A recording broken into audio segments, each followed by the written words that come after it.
You watched me grow up. You saw the birth of my children.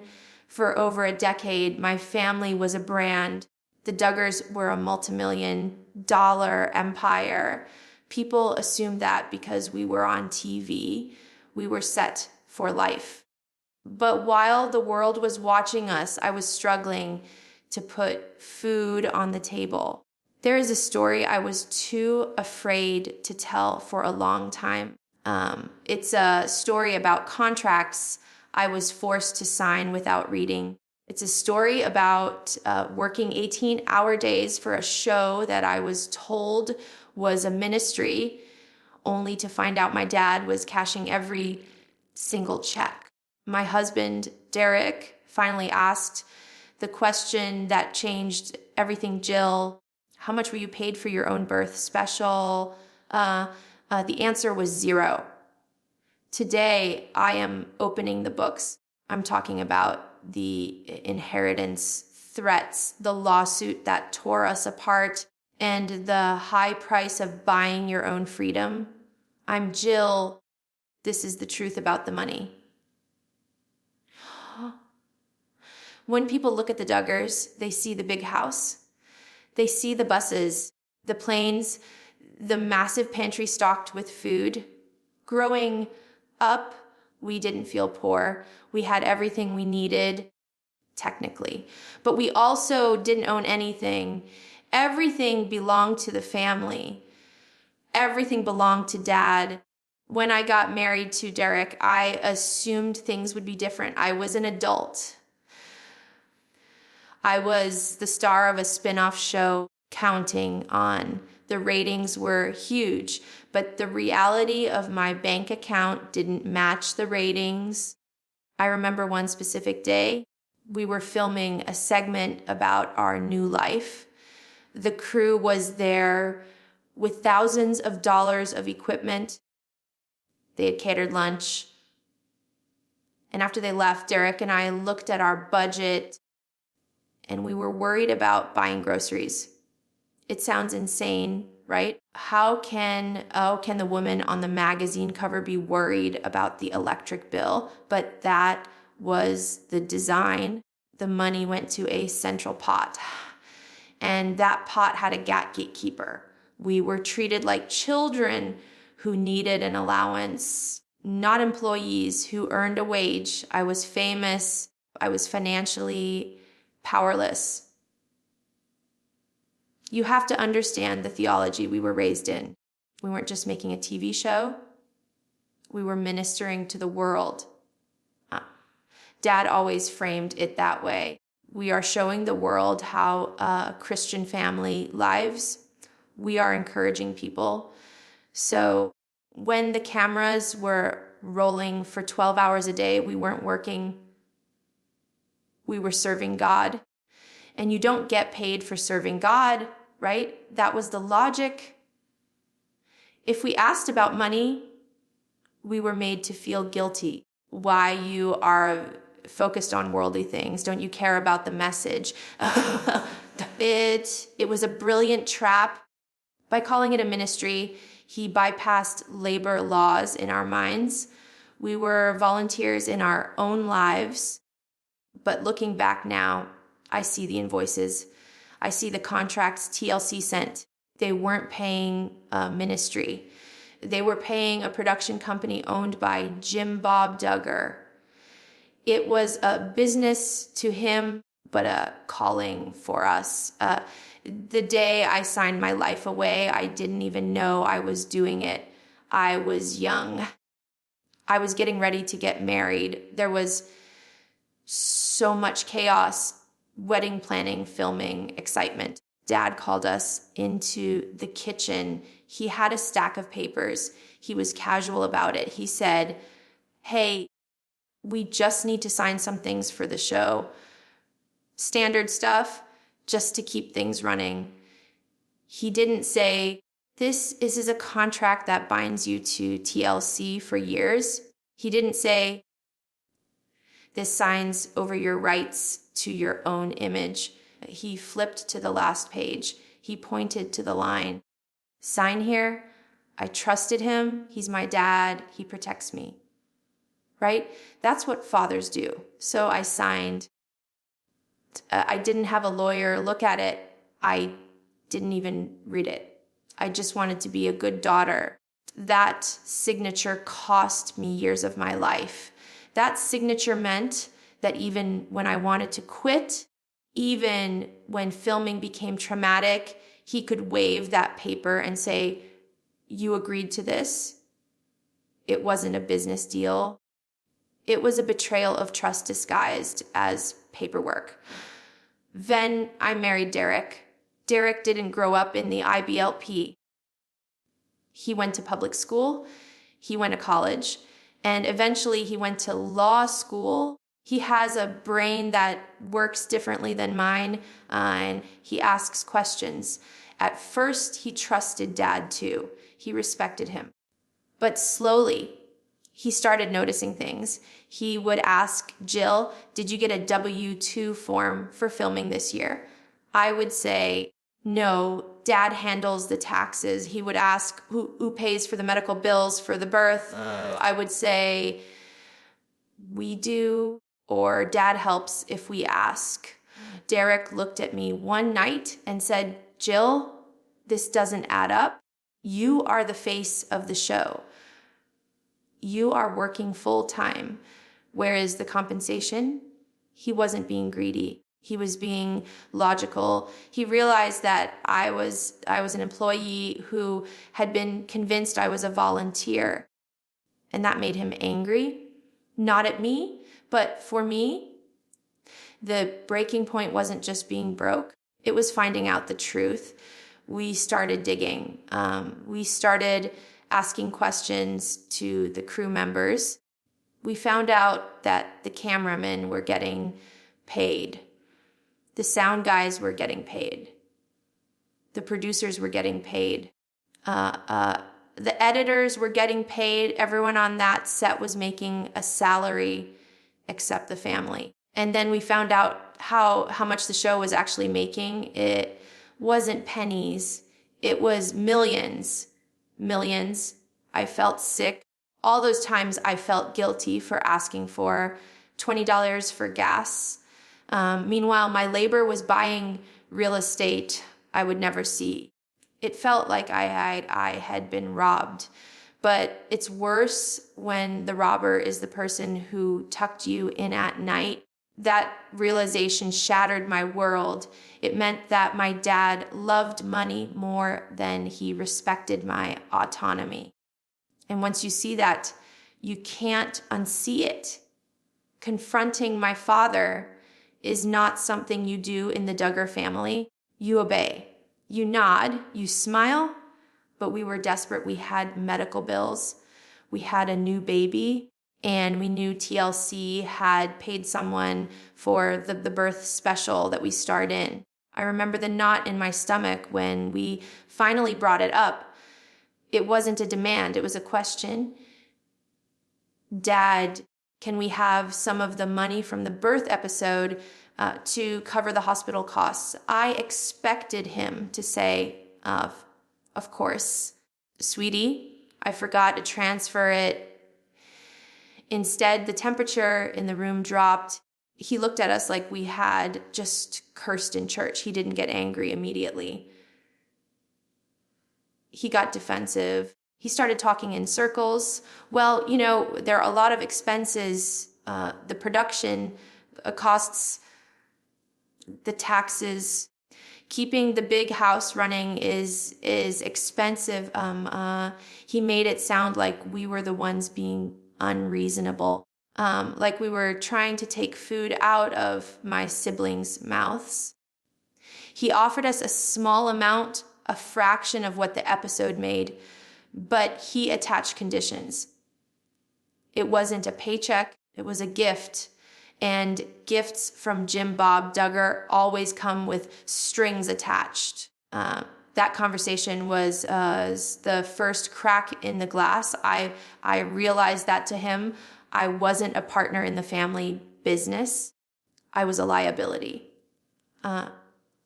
When we pressed him further, the argument shifted. He told us you aren't employees. You are volunteers. He said that Counting On was a ministry platform. He said that by being on TV, we were spreading the gospel.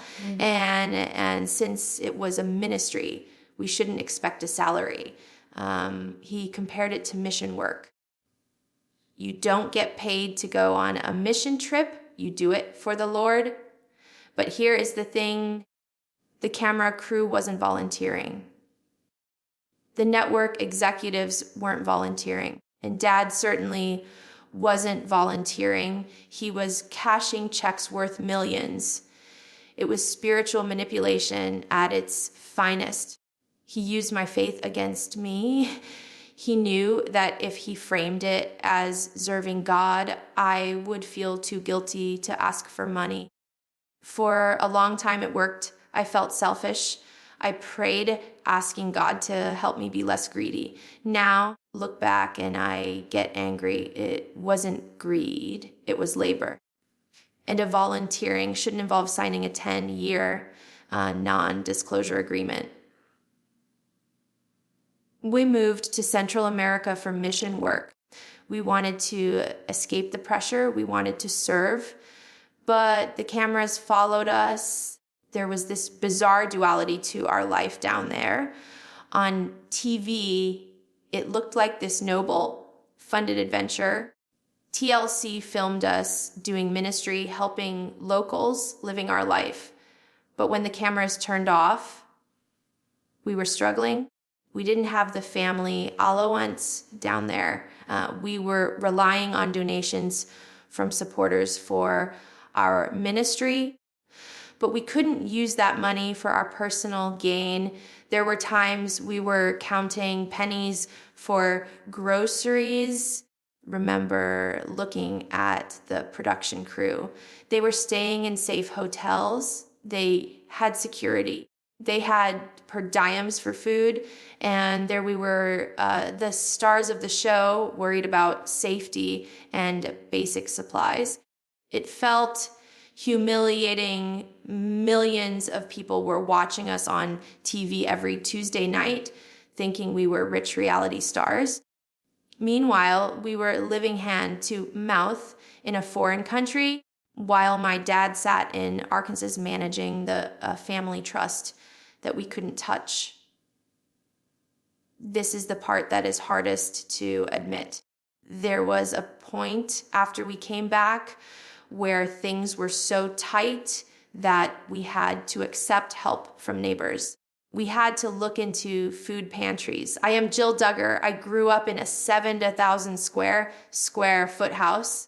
I have been on the cover of People magazine, and here I was wondering if we qualified for assistance. The shame was overwhelming, not because there is shame in being poor. There isn't. But the shame of knowing that my own father had the means to help us, owed us money for our work, and chose not to. I felt abandoned.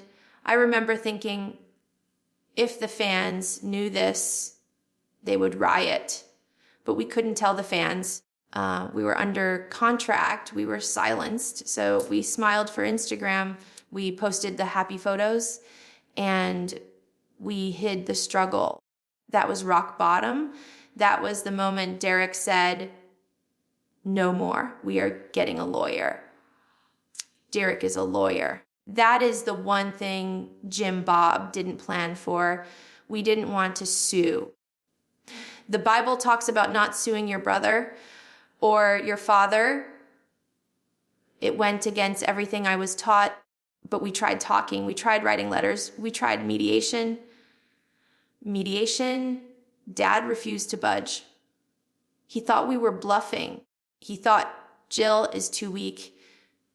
She'll never take me to court. So we did. We didn't sue for millions in damages. We just sued to get paid minimum wage for the hours we had worked.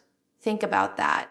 We were the stars of a hit cable show, and we were fighting just to get paid the equivalent of a fast food worker's salary for our time. The legal process was terrifying. I was scared Dad would cut us off completely from the siblings. I was scared of the backlash. But when we finally got the settlement, it wasn't a lottery win. It was barely enough to cover our costs and give us a fresh start. But the money wasn't the point. The point was the principle. For the first time in my life, I stood up to Jim Bob Duggar and said, "You cannot use me anymore." Whatever check we got, it was the price of my freedom. And honestly, it was worth every penny. What?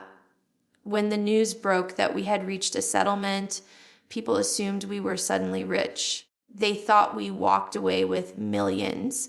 Here is the reality. We recovered a fraction of what we were owed.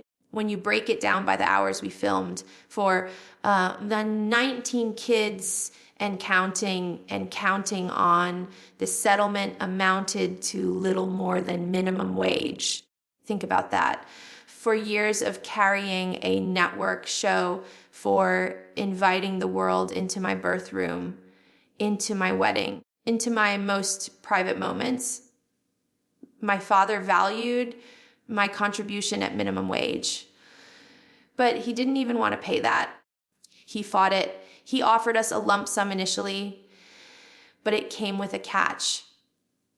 If we took the money, we had to sign a permanent silence clause.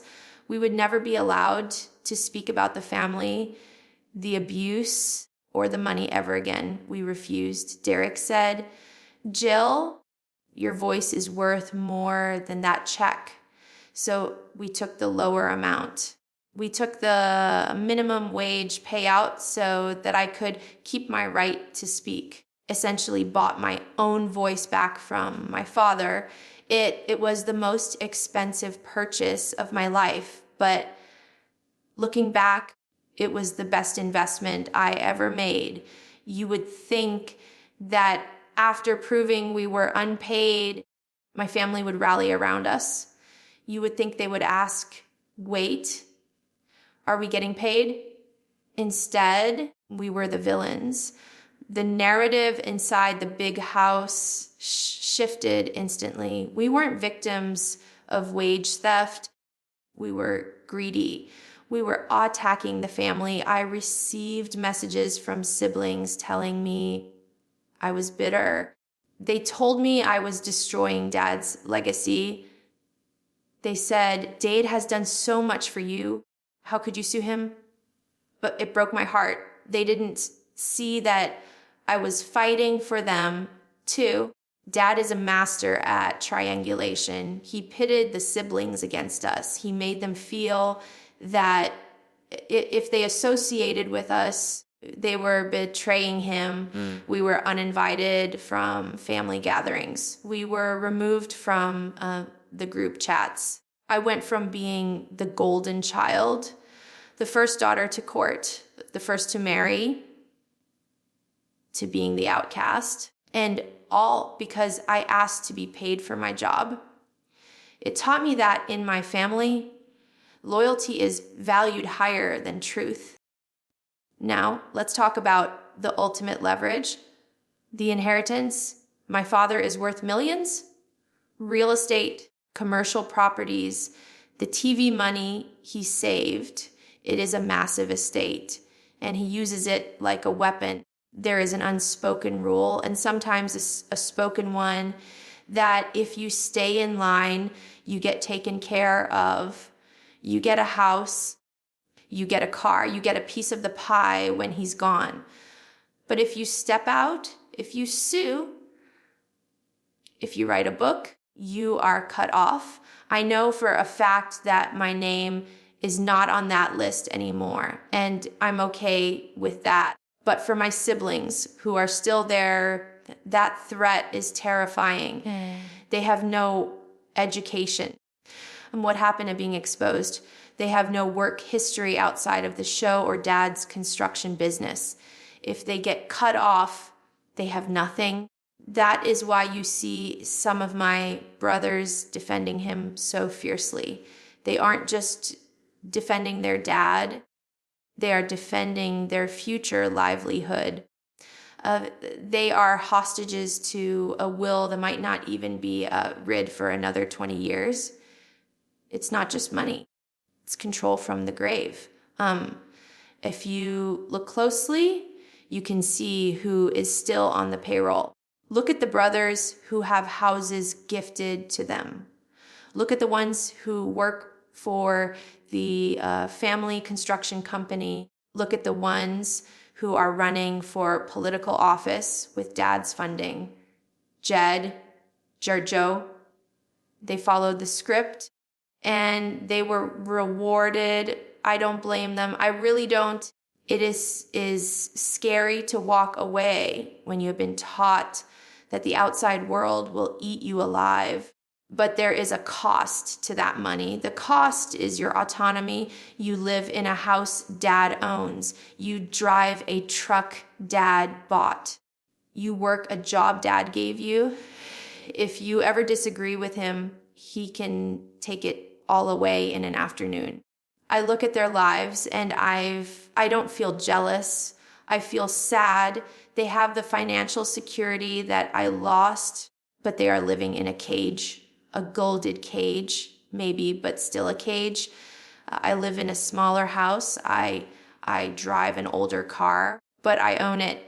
Nobody can take my keys away because they don't like my Instagram post.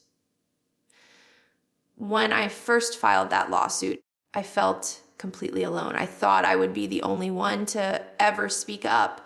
But then Jinger wrote her book, and now Jason is traveling the world and breaking the rules.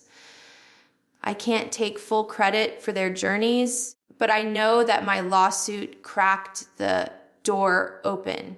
When I proved that dad wasn't invincible, it changed the dynamic. When I proved that you could survive and actually thrive without his money, it gave them permission to think. Jinger called me when she was writing Becoming Free Indeed. We talked. It was healing. And seeing Jason, seeing him kiss a girl before marriage, seeing him refuse to settle down immediately, that is the ripple effect. Dad tried to stop me so that I wouldn't influence the others. He failed. The fear is gone. The big house doesn't look so big anymore when you realize the wizard behind the curtain is just a man with a checkbook. My rebellion cost me my inheritance, yes, but it might have bought my siblings their freedom. When Derek and I bought our new house, it wasn't the biggest house in Arkansas. Wasn't a mansion like the one I grew up in. But when I turned that key in the lock, I felt something I had never felt before: ownership. Nobody gave us this house. Dad didn't sign the check. TLC didn't pay for the renovation. We worked for it. Derek passed the bar exam. I wrote a book we saved. There is a psychological weight that lifts off your shoulders when you know that no one can kick you out. In the big house, everything was conditional. You had a roof over your head if you obeyed. You had a car if you followed the rules. Here in my house, the only rules are the ones Derek and I make. I remember walking through the empty rooms and crying happy tears. It was proof that the fear mongering was a lie. They told us we would fail without the family's support. They told us we would crash and burn. We didn't crash. We built a home, and the foundation of this home isn't built on secrets. It's built on hard work. Writing Counting the Cost was the most terrifying thing I've ever done. For years, I was trained to protect the family name at all costs. Keep sweet. Don't air dirty laundry, but silence is heavy. Silence makes you sick. I didn't write the book to destroy my parents. I wrote it to save myself. And I wrote it for the other people out there who are being controlled by religious or financial abuse. I wanted the record to be set straight. When the book came out, the backlash from the family was exactly what I expected. Silence from some anger from others. Dad released a statement saying he loved us, but he disputed the facts. But then I started meeting the readers. Women who grew up in similar cults, kids who were exploited by family vloggers. They told me, Jill, thank you. You made me feel less crazy. That was the moment I knew I made the right choice. My loyalty isn't to a brand anymore. My loyalty is to the truth. The book was my final resignation letter from the role of the dutiful Duggar daughter. We may never know the full extent of the Duggar estate. Jim Bob Duggar is smart. He didn't just put money in a savings account. He built a labyrinth. There are LLCs. There are commercial properties. There are rental units scattered across Arkansas. There are trusts. When we were fighting for our pay, we got a glimpse of how complex it really is. He controls the money flow so tightly that even the IRS would have a headache trying to untangle it. And that complexity is part of the control. If a sibling wants to leave, they don't just walk away from a dad. They walk away from a complicated web of financial entanglement. Oh, you want to leave? Well, your name is on this deed. This loan is in your name, and you work for this LLC. It traps them. I am lucky. Derek helped me cut those cords.